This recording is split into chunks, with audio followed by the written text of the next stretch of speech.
And I learned very on, yeah, I had a little bit of construction knowledge. I didn't know how to run a business at the time. And that was my biggest downfall, was trying to run the business, and I sucked at it. Yeah. Was it something specific that you read or you saw or an influence on you where you were like, real estate is what I want to do versus any other industry? I think, I don't really know the answer to that, to be honest with you. I think at the time, Ryan Holmes used to come and do presentations to our business school. And I was seeing a lot of my friends go on to be sales roles or construction managers and that sort of thing. And that they had a big presence there and a lot of good influences. They used to teach a couple classes, or not really classes. They would speak at a bunch of classes, and it started to make sense, the investing side of it, or at least the real estate side of things. Right. And I became interested in there, and then I actually interviewed with them.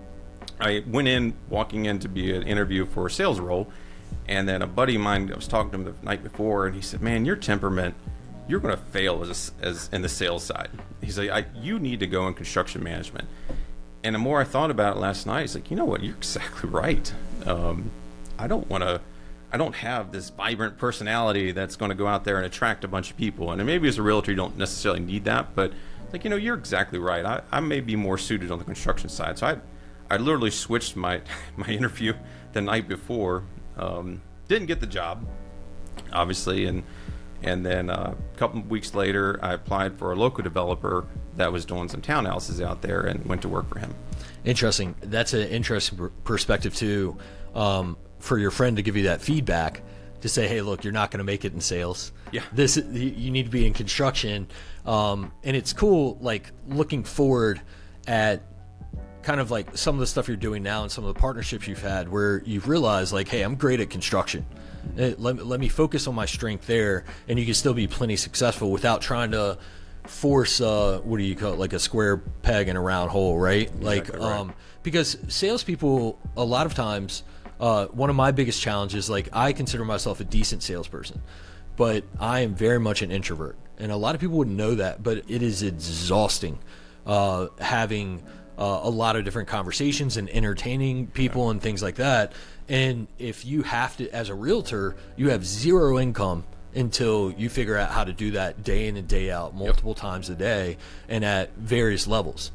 And so that could have been a good call. I mean, who knows? You might have been very good at sales and been able to pull it off. But knowing that there's a construction aspect to this, and you could still do real estate and be successful, but not having to have that personality or the sales aspect is pretty cool. Mm-hmm. So you went to work for this developer. What was that experience like? It was local guy. We were cranking them out. We were taking orders is all that was. We were never trying to do anything custom. We were just, as fast as we can put them up, we'd sell them. And I worked for him for about 2 years. When the boom started going bust, then I went to work for an out-of-state contractor. And they came in and we did some, a couple hundred townhomes in like 18 months. We were scheduling 24/7. And this was 2009, 2010, somewhere in there. And I knew they were going to leave at some point and the economy wasn't great. It's like, you know what? If I'm going to work this hard, I might as well work for myself.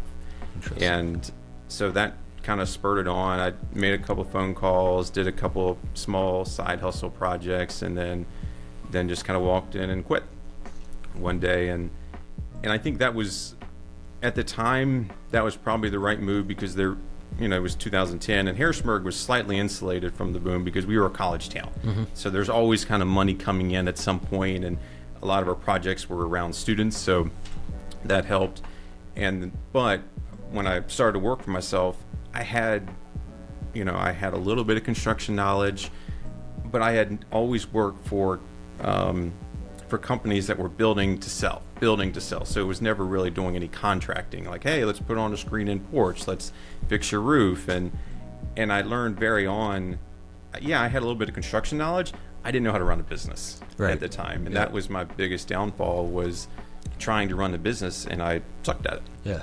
We see that a lot. In fact, there are a lot of people I know that are very good at the trade that they work in, but they really struggle with the business side of things.